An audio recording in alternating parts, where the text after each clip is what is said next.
नया news channel लाने से पहले हमने आपसे पूछा चैनल में क्या होना चाहिए, कैसे होना चाहिए। आपने जवाब दिया जिसकी खबर निष्पक्ष हो और सच्ची हो। तो अब देखिए तक 360 गली से ग्लोब तक।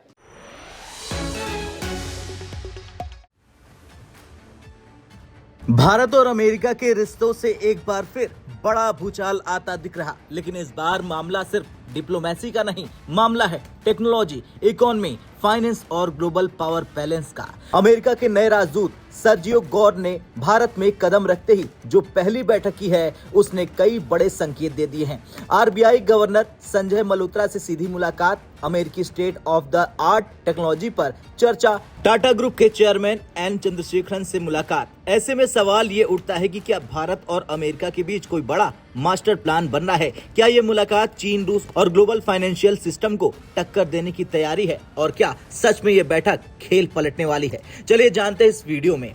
बता दें कि अमेरिका के नए राजदूत सर्जियो गौर ने सोशल मीडिया प्लेटफॉर्म एक्स पर एक पोस्ट साझा की। उन्होंने लिखा, आरबीआई गवर्नर संजय मल्होत्रा से मिलकर बहुत अच्छा लगा। हमने ज्यादा सहयोग के क्षेत्रों पर बात की जिसमें नई अत्याधुनिक अमेरिकी टेक्नोलॉजी भी शामिल है। यानी आरबीआई, अमेरिकी तकनीक, भविष्य की साझेदारी, सब कुछ साथ लेकर चल रही है। ये कोई सामान्य औपचारिक मुलाकात नहीं है। आमतौर पर राजदूत पहले राजनीतिक नेताओं से मिलते हैं, लेकिन इस बार सीधे आरबीआई गवर्नर से मिलना, और वो भी टेक्नोलॉजी को लेकर, ये बताता है कि मामला भारत की financial system, digital currency, banking technology और साइबर सिक्योरिटी से जुड़ा हो सकता है। अब सवाल ये बनता है कि क्या अमेरिका भारत के फाइनेंशियल सिस्टम में बड़ा निवेश करना चाहता है? दरअसल जानकारों के मुताबिक इस बैठक में जिन मुद्दों पर चर्चा हुई उनमें शामिल हो सकते हैं digital payment system, central bank digital currency यानी सीबीडीसी और एआई और फिनटेक। इसके अलावा बैंकिंग, साइबर सिक्योरिटी, अमेरिकी हाई एंड फाइनेंशियल टेक्नोलॉजी। यानी कुल मिलाकर साफ है कि अमेरिका भारत को सिर्फ मार्केट नहीं बल्कि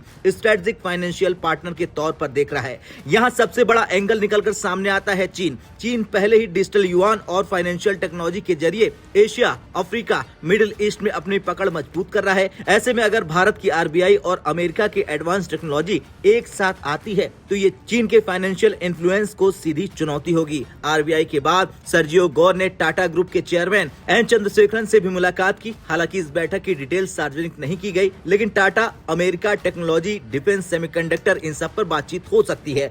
इन सब का एक साथ आना अपने आप में बहुत बड़ा संकेत है। संभावना और उम्मीद जताई जा रही की चर्चा इन मुद्दों पर हुई है। Semiconductor manufacturing, defence technology, AI और डेटा सेंटर, अमेरिका में टाटा का विस्तार। बता दें 14 जनवरी को जब सर्जियो गौर ने राष्ट्रपति द्रौपदी मुर्मू को अपने क्रेडेंशियल सौंपे तो उन्होंने साफ कहा कि मैं रक्षा, व्यापार, टेक्नोलॉजी और जरूरी मिनरल्स के क्षेत्र में भारत के साथ मिलकर काम करने के लिए उत्सुक हूं। यानी defence, trade, technology, critical minerals, चारों मोर्चों पर फुल पैकेज मिला। हाल के महीनों में भारत अमेरिका रिश्तों में कुछ कड़वाहट देखने को मिली। टैरिफ विवाद, ट्रंप का भारत पाकिस्तान संघर्ष पर बयान, अमेरिका की नई इमिग्रेशन पॉलिसी। लेकिन इसके बावजूद सर्जियो गौर का बयान बेहद अहम है कि अमेरिका के लिए भारत जितना जरूरी कोई और देश नहीं है। यानी अमेरिका मान चुका है कि 21वीं सदी में अगर कोई देश जरूरी है तो वो है भारत। अगर इन बैठकों के बाद आरबीआई में अमेरिकी टेक्नोलॉजी आती है, टाटा अमेरिका डील्स तेज होती हैं, डिफेंस और सेमीकंडक्टर पर करार होता है,